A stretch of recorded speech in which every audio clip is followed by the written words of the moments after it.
I am Aldrin S. Lahera and from BSCE 1A, and this is my output for part 2. So number 3.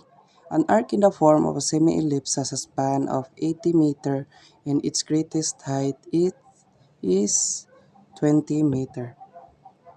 There are two vertical supports equidistant from each other and at the ends of the arc.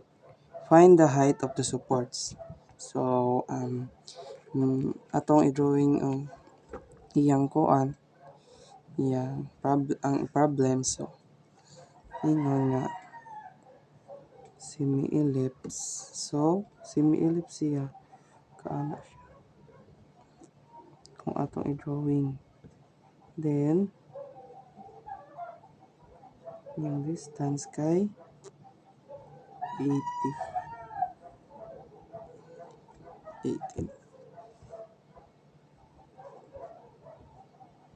Ini siyang x-axis.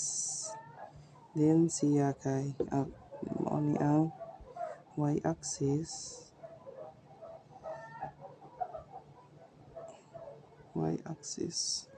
Yeah.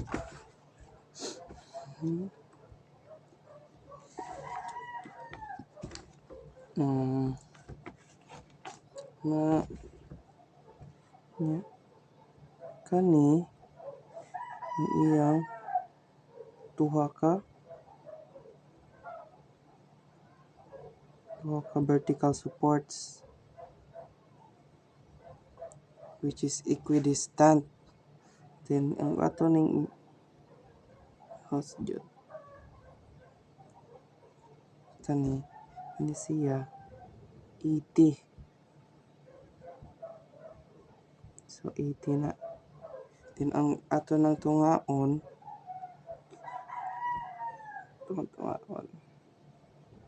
na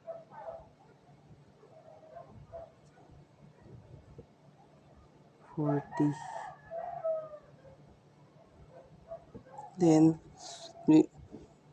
ingon diri nga ang duha ka vertical supports kay equidistant from each other and the ends of the arc. So we can assume kani siya diri 20, kani siya 20 which is equidistant, and dire kani siya diri is 40. Then bali na siyang 20 pod ni siya. Then ang iyang height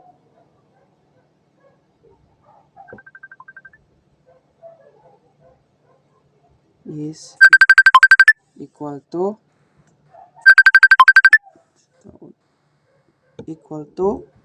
20. Greatest height is equal to 20. Then ano siya ang C.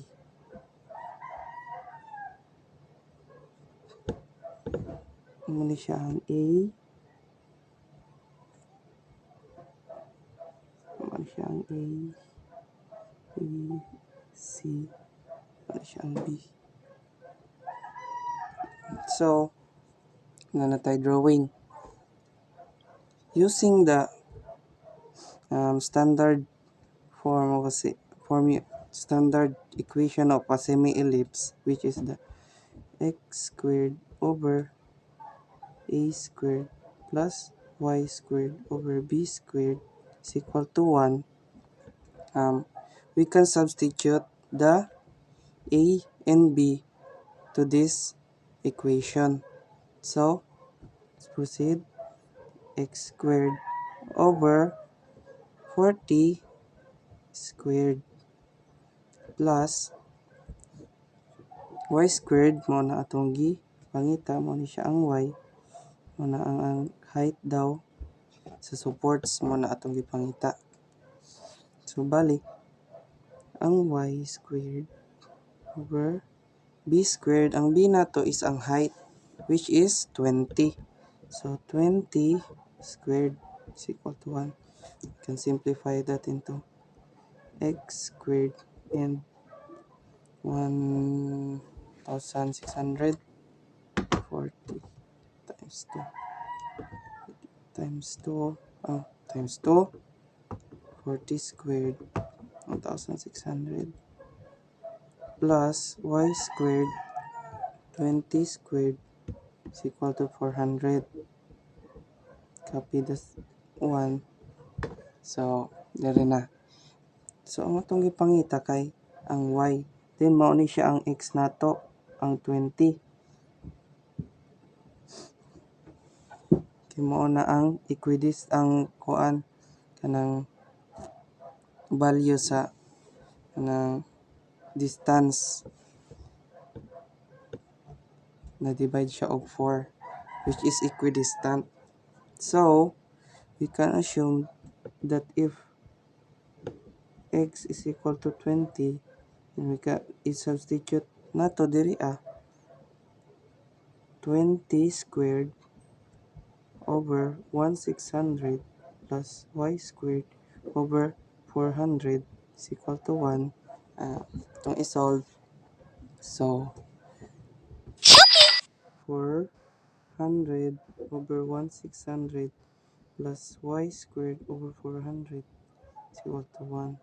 So, ma-simplify ni nato as fraction, may mo siya 1/4 plus y squared over 400 is equal to 1. So, transpose the 1/4, siyang y squared over 400 is equal to 1 minus 1/4.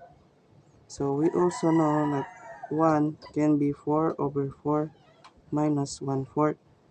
So, the result will be 1y minus y squared over 400 is equal to 3/4. Then, multiply ang tanan sa 400 para mawagtang ang 400 ani diri nga denominator sa y. So, yung siyang y squared is equal to calcio 3/4 is 400 mo siyang 300. Then, atong balhin diri y squared is equal to 300. Itong square root, para ma-cancel ang iyang square root. Y square root of 300 is equal to 17.32 meters. And that is the height of our supports. Y is equal to 17.32. So, moving on to number 6. An Earth satellite has an apogee of 2,400 miles and a perigee of 400 miles. Assuming that the Earth's radius is 410 miles, what is the value of the eccentricity of ellipse which is formed with the center of the Earth at one focus in whose apogee and perigee satisfies the condition above? So, kung atong i-drawing, first sa atong Earth, atong i-drawing. So, itong Earth, itong radius niya is 410. Then, ang iyang perigee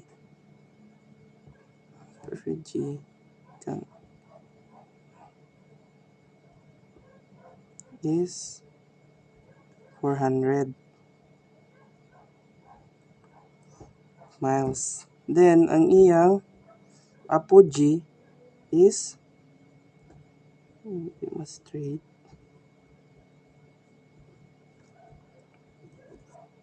Apogee is 2,400. So, drawing taog y-axis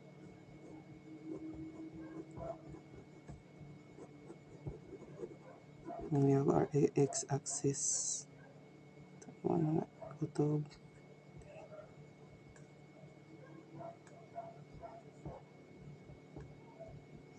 So, drawing tag.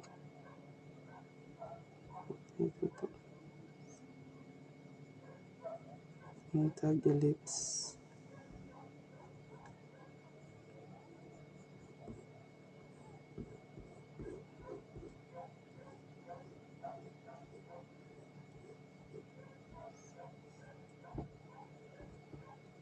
Not so perfect. So, wala na atong ellipse. And, ang atong major axis is equivalent sa duha ka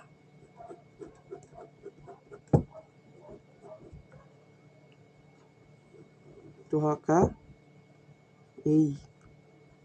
Itong major axis is ang X, which is equivalent to 2A.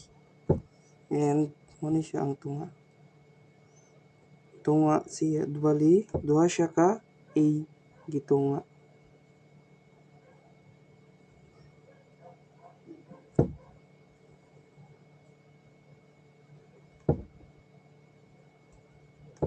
A niya A. And ang atong C is tunga po siya sa A.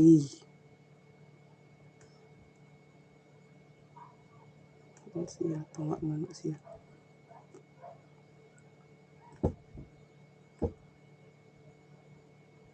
Tunga siya sa A. So, mo ni atong C. And, ang atong isumpay lang. Ay siya 410. Then, 400.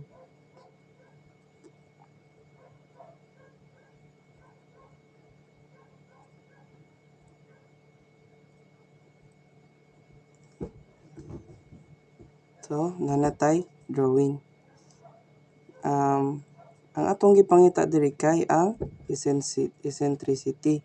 And the formula of getting eccentricity is E is equal to C over A. So, dapat na ito makuha ang value sa A ug ang value sa C. So, first, ang atong unahon is magkuha sa A. So, ang A, ang A makuha na to through the major axis. Kay given naman ang tibuok major x-axis, ang ato lang pagkuha is ang A. So, ato nang i-add tanan para makuha na to ang A. So, 2A is equal to 2,400, which is the apogee. And ang apogee is kutob siya sa pinakadulo sa Earth. Then, naatay duha ka radius kay usa ang radius gikan ramang center padung diri. Then napatay 410 nga usa pa para ma-complete ang diameter. So duha ka 410 ang atong ibutang. Then sunod is ang perigee 400. So mo-solve na nato, i-calculate nato 2,400 plus 410 plus 410 plus 400 is equal to 3,620. So, 3,620, then, i-divide na to by 2 para makuha na to ang A. Ang makuha na to is 1,010. So, A is equal to 1,010, 1,810, sorry. 1,810 miles. So, nanatay A. Then, ang C, para makuha na nato atong E, kay ang C, gikan siya sa y-axis to the radius cos muna siya tunga sa A. Tunga sa A ang C. So, bali, ato ning add ang radius og ang perigee, then i-minus nato sa nakuha nato nga A, which is 1,810, para makuha nato ang value sa C.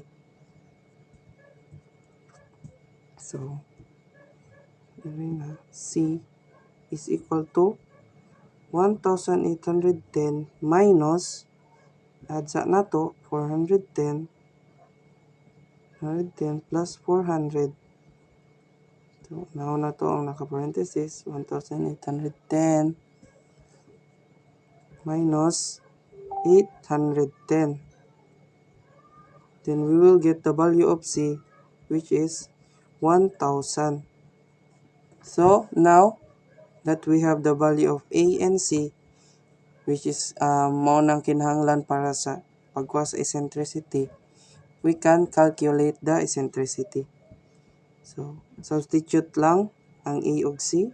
C is 1,000 over 1,000, 10 the A. Then calculate na to.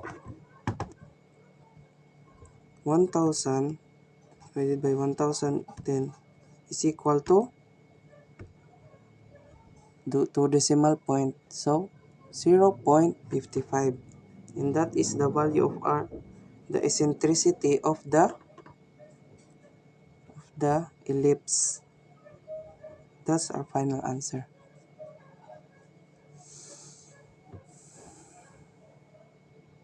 So moving on to number 8, the major axis of the elliptical path in which the Earth moves around the Sun is approximately 1,186 million miles, and the eccentricity of the ellipse is 1 over 50. Determine the apogee of the Earth. So, natay given diri nga ito sa i-drawing. So, sa i-drawing, muna siya ang Earth.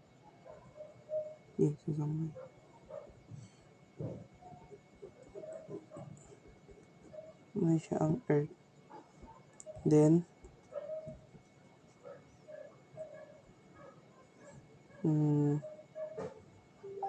drawing tag x-axis. Then, y-axis.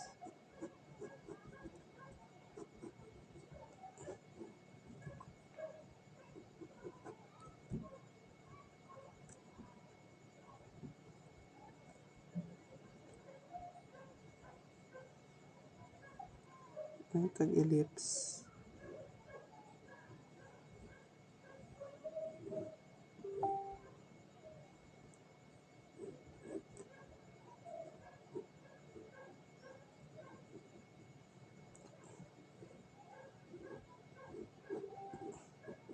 Mga ellipse na to. So, kani daw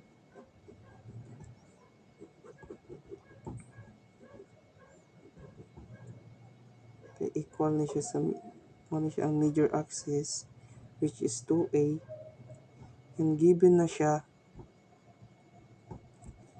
as 186 million miles. Muna siya ang given nga major axis. Then, sa pagkuha nato sa eccentricity, ang formula di ay what I mean sa eccentricity is E is equal to C over A. So, we can manipulate that by getting the apogee, which is, this is the apogee.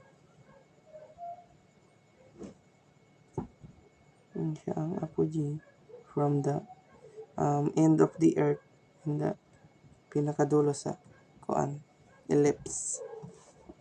So, farthest distance of from the Earth, ano siya ang apogee. Then, given naman ang eccentricity na to, so ato lang i-calculate ang C, because we can get the A by dividing by 2 the major axis. So, 2A is equal to 186 million divided by 2. So, ito cancel, makuha na to ang A. 186 86 million divide by 2, makuha na to ang 93 million.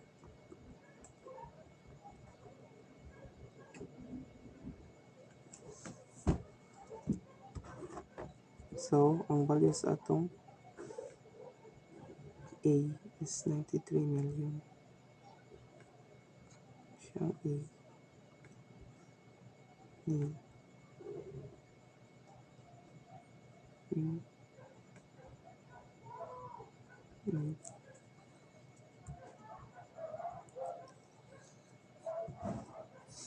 93 million.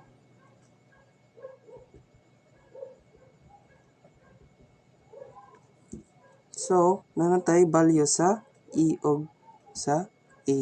So, we can proceed on getting the apogee, which means that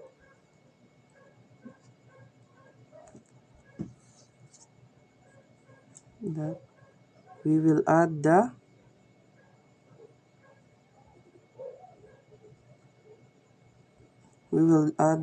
value of C and the A here. A and C. Muna siya ang equivalent sa atong apogee. So, proceed on computing. 150 is equal to C, wala pa tayo value sa C, over 93 million. And transpose times 50. 93. Transpose na to. Naog na to ang C is equal to 93 million over 50. And makuha na to ang C, which is, calculate, 93 million divided by 50, which is 1,860,000. So, 1,860,000. Then, on getting the apogee, we will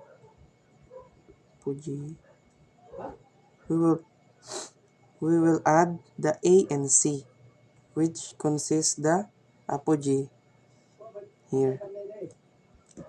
So, 93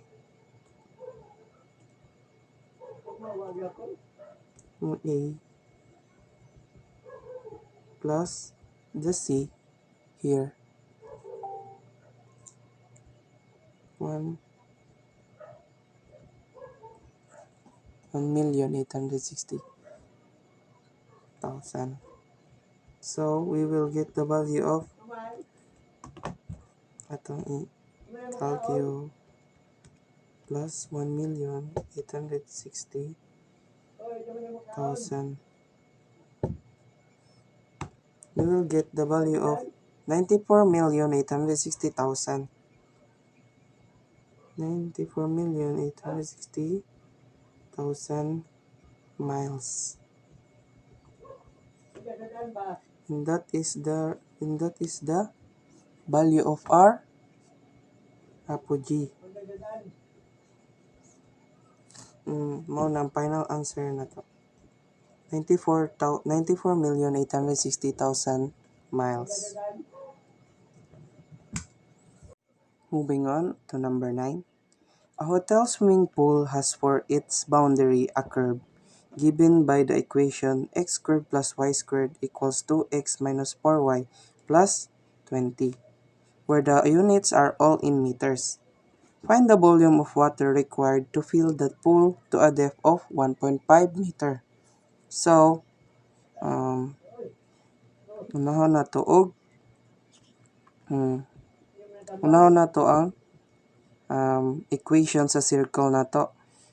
So, itong i-rewrite, which mo na ang given for y plus 20.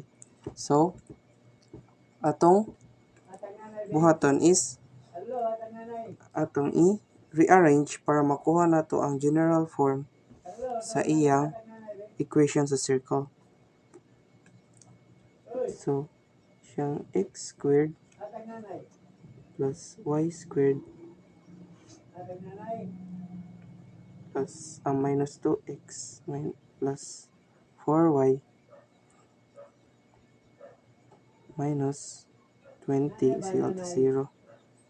So, nanatay general form. Then, we will transform this into standard form para atong makuha ang radius because ano siya ang standard form.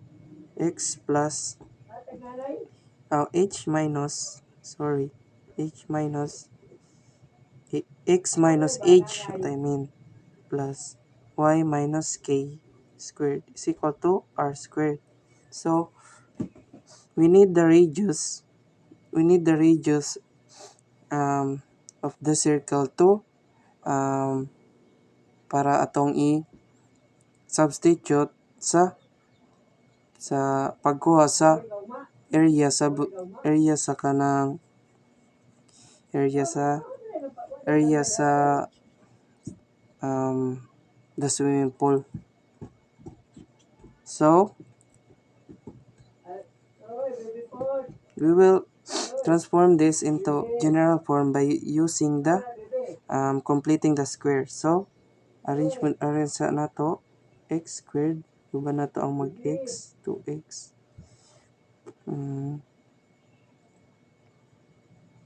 tapos minus sa diya sa plus y squared plus 4y is equal to 20. Itong i-transpose ang 20 sa pikas. So, to get the third term of the kuan, para makuha na to, mahimo siyang perfect square. Itong buhaton is, tungaon na to ang coefficients ni ani, then iatong is squared. So, may ano siya. Negative 2 over 2, i-divide na to by 2. So, makuha na to ang negative 1. Then, atong i-squared is equal to 1. Negative 1 times negative 1 is positive 1. So, nanatay third term sa atong sa kaning x.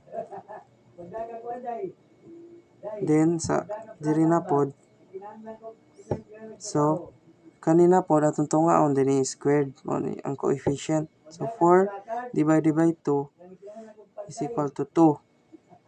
Tapos, square na to is equal to 4. So, bali na natin third term, mahimo siyang y squared plus 4y plus 4 is equal to 20. O, ato na din siyang i-perfect square, mahimo siyang x minus 1 squared plus y 4, mahimo siyang 2 squared is equal to 20. Pero, ato pang i-add ang mga gi-add nato diri nakalimtan. So, plus 1 plus 4. So, kalimtan nga. Dapat, kung unsay gi-add nato diri sa pikas, dapat ma-add po nato sa pikas. So, balit, napa siya plus 1 plus 4. So, mahimo siyang x minus 1 squared plus y plus 2 squared is equal to 25. Then, we have the standard form of our circle. And, makuha na nato ang center ug ang radius dire. So, ang center is equal to opposite. May mo siyang 1. Then, ang opposite sub, ang atong y, ang atong k is negative 2. Then, ang radius is equal to the square root of 25, which is 5. Then, we have our radius and our center. But disregard the center because we will only use the radius, because using the formula of area of a circle, we only use the radius. So substitute the radius 5 pi r squared, pi 5 squared, area is equal to, itong i-calculate, pi 5 squared is equal to 78.54,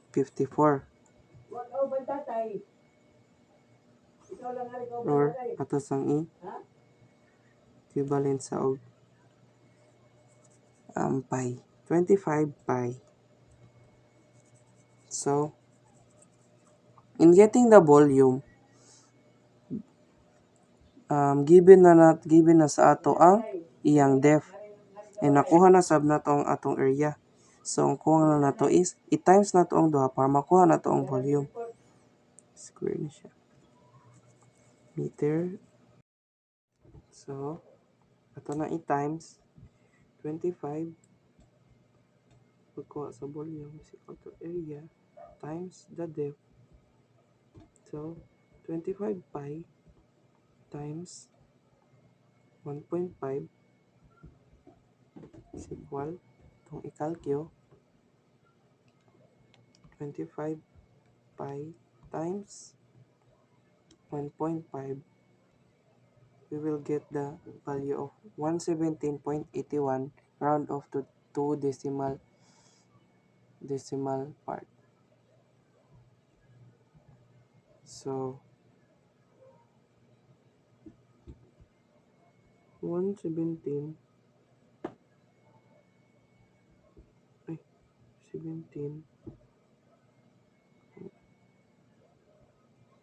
17.81 meter cube. So we have the volume of 117.81 meter cube, and this is our final answer to the volume of water required to fill the pool, 117.81 meter cube.